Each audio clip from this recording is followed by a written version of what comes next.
Hello, everyone. I'm Dan Mosher, and this is the Mosher Media Podcast. Thanks for tuning in. Thanks for listening.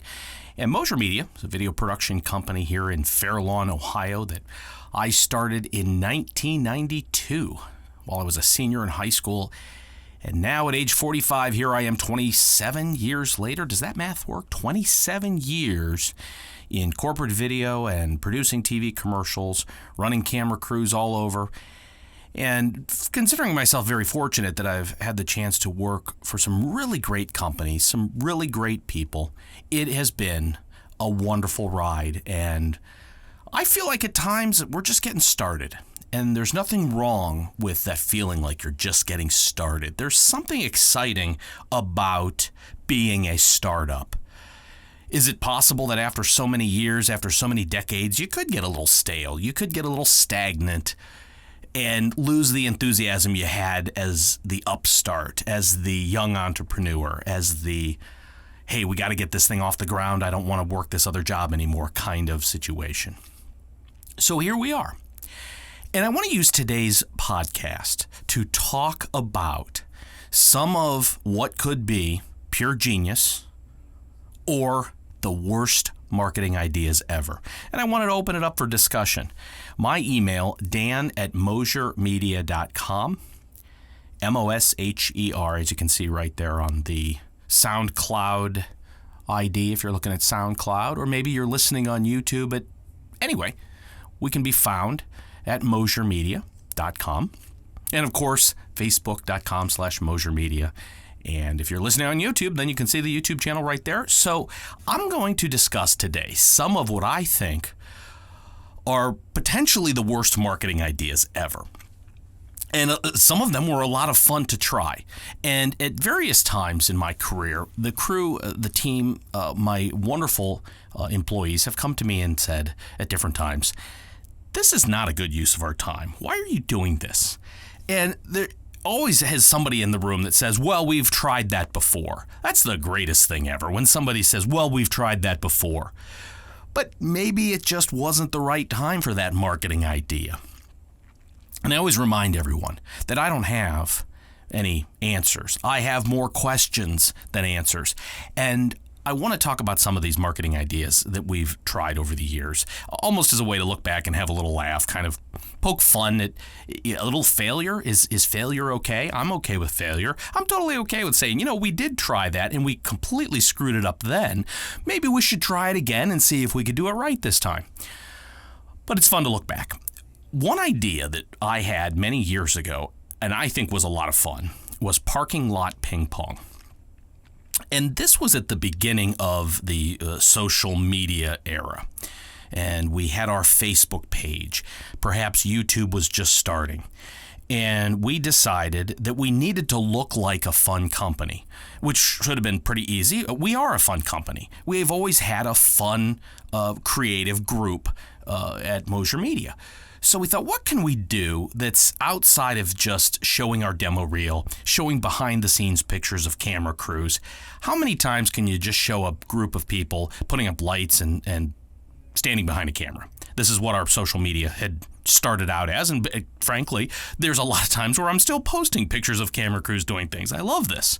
But we developed this idea, parking lot ping pong. We actually went out to the Dick's Sporting Goods and bought a ping pong table, the table tennis, on wheels, used what we had at the time as an equipment trailer with a ramp. We rolled it out into the parking lot and we set up cameras all over the place. And I went so far as to get announcer headsets. The kind of headsets that the sports announcers would use at an outdoor event or at a race, obviously, with the little microphone coming off, sports announcer headsets.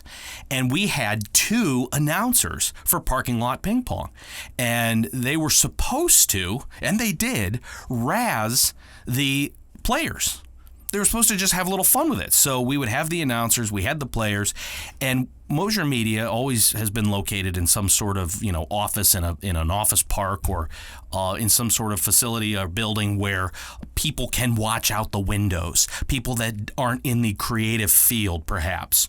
So in any building that we've ever been located in or any place we've ever had a studio, there are frequently around us accountants or attorneys or people selling insurance or people of a professional nature, and their jobs may or may not involve a situation where in the middle of the afternoon, everybody goes out and plays ping pong in the parking lot.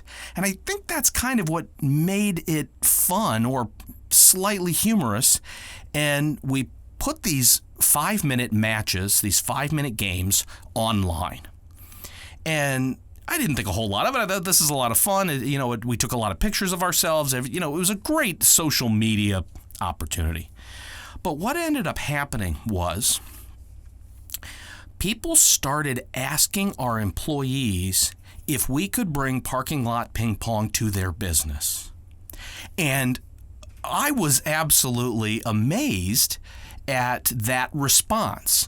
And a couple people came up to me and said, "Oh, you guys are having fun. It looks like your company's a lot of fun." And, I have friends that are not clients and they know what we do, but they don't have a need for video production wherever they are in life. So they're not clients, they're just friends, but they are Facebook fans. They like our stuff. And so I had friends telling me, "Wow, that looks like your company's a lot of fun. That's a great idea." But absolutely fascinating to me that people were interested in having us bring parking lot ping pong to their business so their employees could play. And for one brief moment, the entrepreneur in me thought, wow, wouldn't it be fun to be in the business of putting on events or gimmicks to entertain employees for team building? And of course, the ADD kicks in. You got to stay focused on the business you're in. But at various times, some of these ideas pop up, and then you do them, and then they're somewhat successful. And you think, wow, that could be a business. Could it? Maybe not. Maybe that couldn't be, but I did not go down that path because, frankly, the time and effort to set up all the cameras, to set up parking lot ping pong, to roll out the table, the weather has to be good, everything has to come into place, and then you got to go and you got to edit this thing. And it was labor intensive.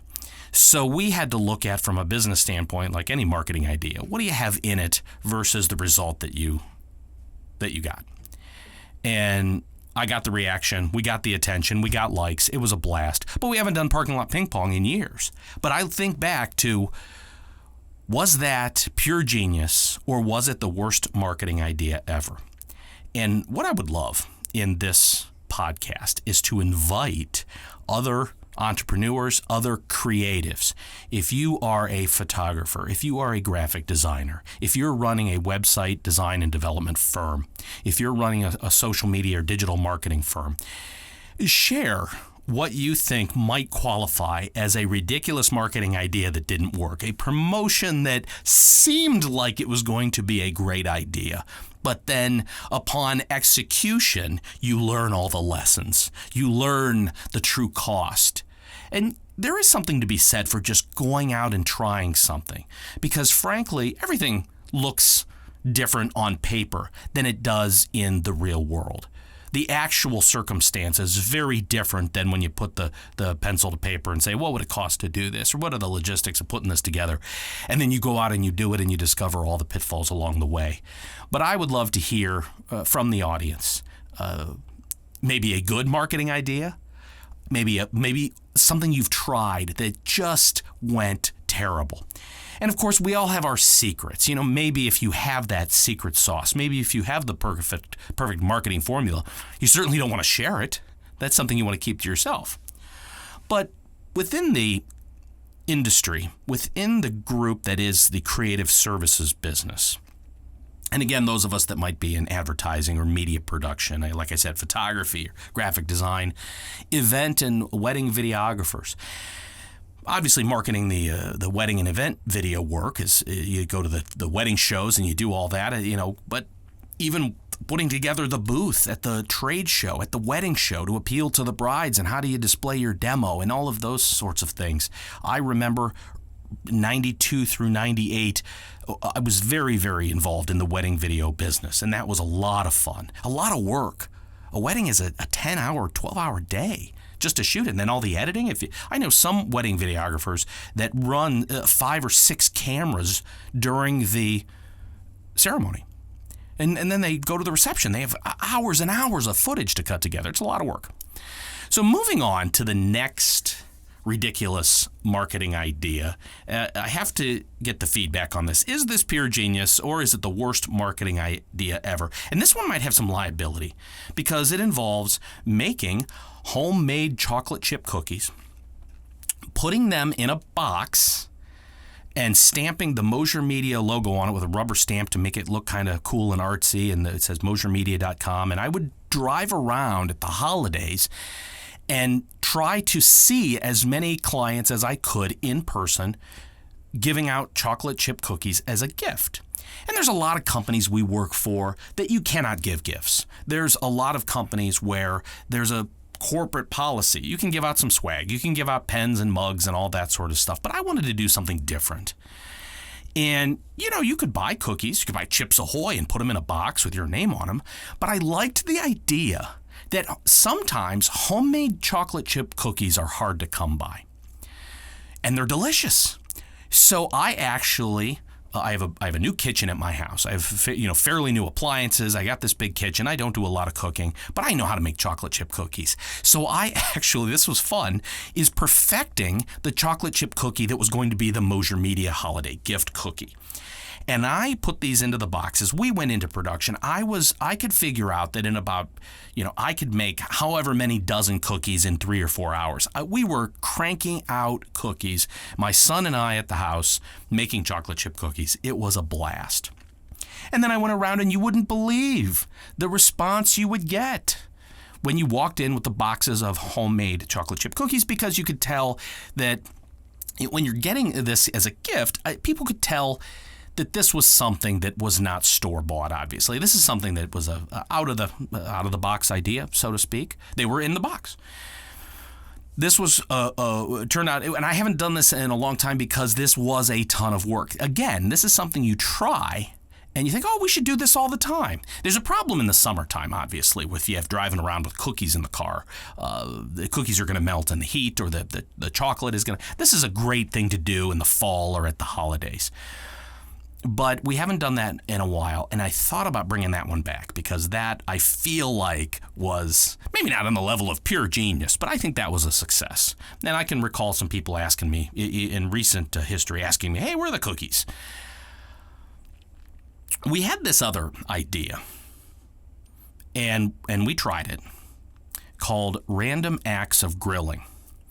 And what we were doing with Random Acts of Grilling is using that as our method to interact with the general public.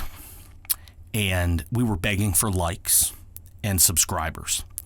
So what our plan with Random Acts of Grilling was to set up a gas grill and have the cooler next to it with, 60 or 80 or 100 hamburger patties that you could buy at the Gordon Food Service. You go to the GFS and you just buy, a box of 100 hamburger patties, and you can buy a box of 100 pieces of American cheese. You can buy all the buns. And so I don't know how a video production company has food costs, but I'm actually calculating the cost of the cheeseburger. And then, of course, with the condiments. So you've got the mustard and the ketchup, and of course I like the relish or the pickles and all this, and salt and pepper. And you've got to have all the accoutrements, right? And then are you going to give out chips and a drink? How are you going to do this? So we actually set up Random Acts of Grilling in a parking lot of a studio that we own and invited random strangers to eat the cheeseburgers. And as they're eating, we hit them up for the like. Here's our YouTube channel. Here's our Facebook. And so we did the math as far as, what does it cost if you simply buy ads on YouTube or Facebook? What is the cost per subscriber? And of course, that can vary based on your interaction or how clever your ad is or what your call to action is, or are you reaching the right audience? And frankly, is an audience of people that would eat free cheeseburgers in a parking lot, is that the kind of audience you really want? Is this your base? Is this your prospects? Are these your prospects? I don't know. But I have to tell you, it was fun. We put up a tent. We had the grill. We looked like we were running a promotion, or we looked like something was going on in the parking lot that might be worth stopping for. And as people are eating the free cheeseburger, they're just, they're very vulnerable to the ask. Hey, while you're eating our free cheeseburger, would you like youtube.com/Mosher Media, go on there and subscribe to us, or go on facebook.com/Mosher Media and like our page there. And people did. But you look at it and you go, okay, so that was a couple hours. That was, a couple $100 at GFS, and we got how many likes and subscribers out of it, and you start doing the costs. And I got to tell you, some of these activities, for people who do have ADHD, there is something gratifying about being in motion, about a promotion or a marketing plan that executing it actually involves some physical activity. So parking lot ping pong, or the homemade chocolate chip cookies, or random acts of grilling, these are things you can go out in the world and do. And if you're a person that likes dropping in on people, chatting with people, getting to know people, there's also that social aspect of it that I like. But did this bring us any business? I will tell you, the homemade chocolate chip cookies did solidify some client relationships. That was nice to see some folks that I hadn't seen in a long time. And driving around with chocolate chip cookies, it gets you in the door every time. So these are examples of marketing ideas that could be pure genius. They could be the worst marketing ideas ever from a cost standpoint versus just simply spending money on Instagram ads or what have you. One other thing that happens a lot in the creative services field, and again, whether you're a photographer, a commercial photographer, or a wedding photographer, if you're a graphic designer, if you've got 5 employees, or you're a freelancer, or you're a 2-person firm, we all do this. We all consider doing pro bono work, donating service to nonprofit organizations, or maybe even doing that trade deal where you agree to do all the photography for the website for the spectacular Feed the Homeless operation that's running downtown. And they do the soup kitchen, and they feed the homeless, and they take care of the poor. And your heart's in the right place. And maybe these organizations you might even volunteer for anyway, or you might have a personal relationship with somebody who is running one of these nonprofits. And so when it comes to donating services as a promotions idea or as a marketing idea, there are some pitfalls. There's some downsides. There's a lot to consider. And the number one thing I like to think about, it really has to be authentic and from the heart. In the 3 decades that I have been in video production, I have certainly been asked to do a lot. And that is hard when you have to turn something down because you're busy. But it's also hard when you can only do so many pro bono projects or donate so many hours of time and your production crew's time and your services to an organization. Let's say Mosher Media can do 2, maybe 3 big video projects a year on a pro bono basis.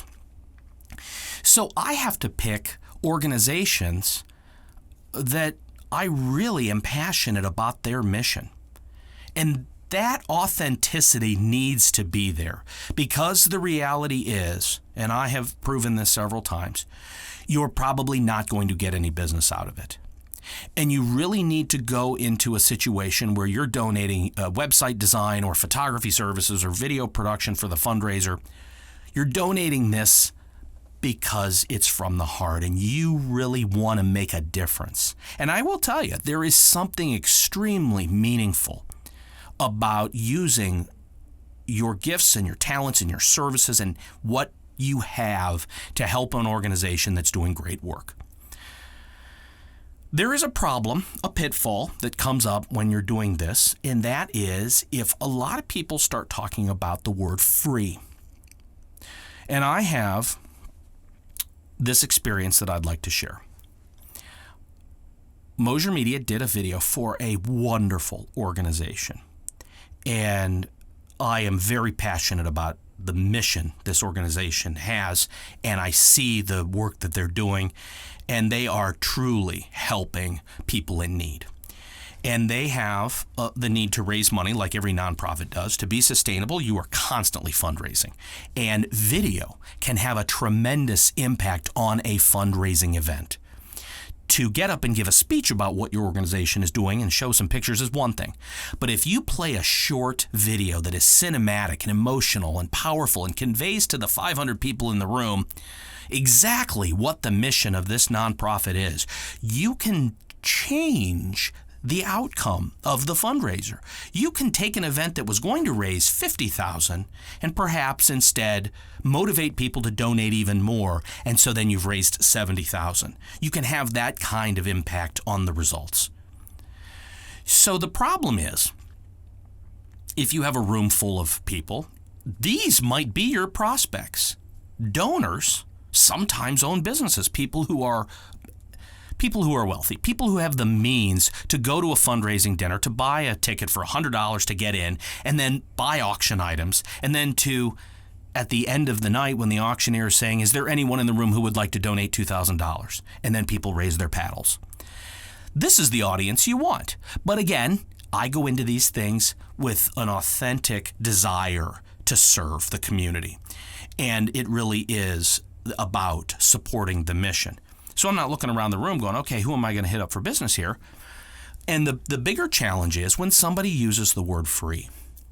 And I did this project and I instructed everybody involved. I said, let's describe the video as being provided as in kind, or the video is sponsored by Mosher Media, or the video production provided in part by Mosher Media, or some phrasing that takes the word free out of it. And I coached everybody at the beginning. It's important to me that we're not using the word free to describe the services that we provide, because free is not a good word. Free tells 500 people in the room that your services have no value. Could that be a problem?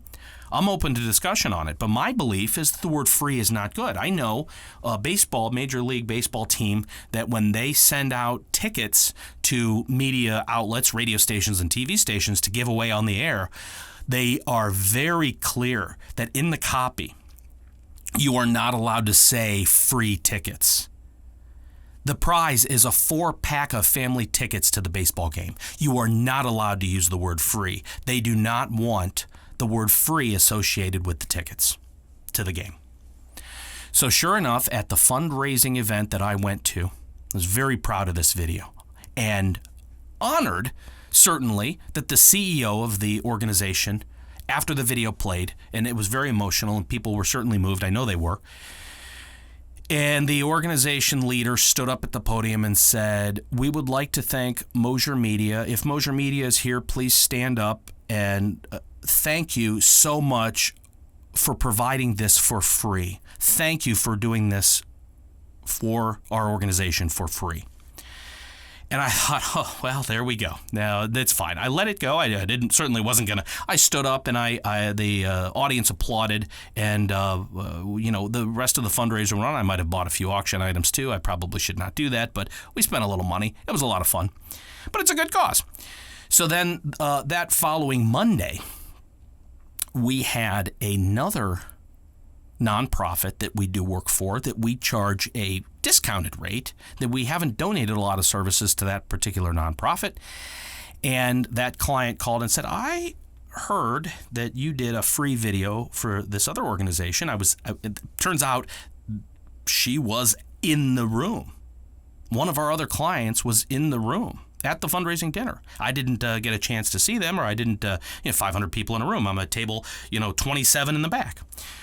So the problem I run into is now, while my heart's in the right place, I donated this production to what I think is an incredible organization serving, I won't get into exactly what they do, but they're really serving women and children in need in the inner city. And it's just a great organization. And at any rate, perhaps I should have been a social worker, but that's a whole different story. But the problem I face now is I have another client who is a nonprofit who is doing a ton of video work, and we have arranged for them a significant nonprofit rate. We frequently will do videos at what we call the nonprofit rate or a discount rate, certainly. And that's also a way to make a donation. or serve a good organization. But they've been doing a lot of video work and paying this special rate that we had arranged for them. But they came back to one of our editors or one of our producers on that Monday morning and said, by the way, what do we have to do to get it for free? So this is where donating your services and having a lot of attention to the fact that you're donating your services could be an issue. And I try to keep these podcasts, these discussions, short and sweet. We try to keep them to 25 or 30 minutes or so. And frankly, I have notes here that I've made about the discussion of pure genius or worst marketing ideas ever. And I would love to start a discussion with other creative services business owners, with others who are marketing the services of creative people. And if you're out there selling for a website design firm or for a commercial photographer, and you know the challenge, and selling the services of creative individuals and dealing with clients and dealing with the creatives and all of them is fun, and it's a great occupation. And so maybe I'm speaking to that audience today. I would love a discussion that is, what is the worst marketing idea ever that you've ever thought of or that you've ever tried? And I'd love to hear them. I would absolutely love to hear them. Again, Dan@MosherMedia.com. And perhaps, certainly, there'll be a follow-up podcast. I have notes in front of me about marketing in terms of when you think about all the things you need to do on social media, but Google ads and LinkedIn ads. And you could have an entire discussion, and I'm sure that we will, on the idea of going to networking events, being involved in the chamber, the associations, certainly the Society of Public Relations Professionals or the American Marketing Association or certainly the American Advertising Federation. If you're in creative services, you should probably be a member of the local chapter. Here in Akron, Ohio, we have a chapter, and of course Cleveland has one. And, the challenge with these, of course, is folks in the creative field sometimes would like to sit at the computer and be creative. That's what they do. And maybe they're not as interested in going to the networking events and going out and being social. They want to, we're all wired differently. I enjoy the networking events, but I'm also not a creative, employee. I'm not sitting at the computer doing the video editing or the graphic design work. I believe there are people here at our operation that are certainly much better at all of that than I would ever be. But my job is to go out and find the clients and do those networking events and put together the prospecting list, or, do we do the Google ads or LinkedIn ads, or what promotions should we be doing? And there's a whole discussion we could have on what is the right way to prospect or to reach out to find clients for your team of creative professionals. But with that, we'll save all of that for another day. Today's discussion is about, like I said, the worst marketing ideas ever, which could turn out to be the most genius marketing ideas ever, depending on the time and the weather, right? I really appreciate everyone listening to our podcast. I'm having a great time doing these, and I certainly appreciate those who go to youtube.com/Mosher Media and subscribe to our YouTube channel. And, of course, on Facebook, facebook.com/Mosher Media, and on Twitter and Instagram @Mosher Media. We're having a great time, and greetings, and thank you, and have a great day. We're signing out from the audio booth here at Mosher Media in Fairlawn, Ohio. Thanks for listening.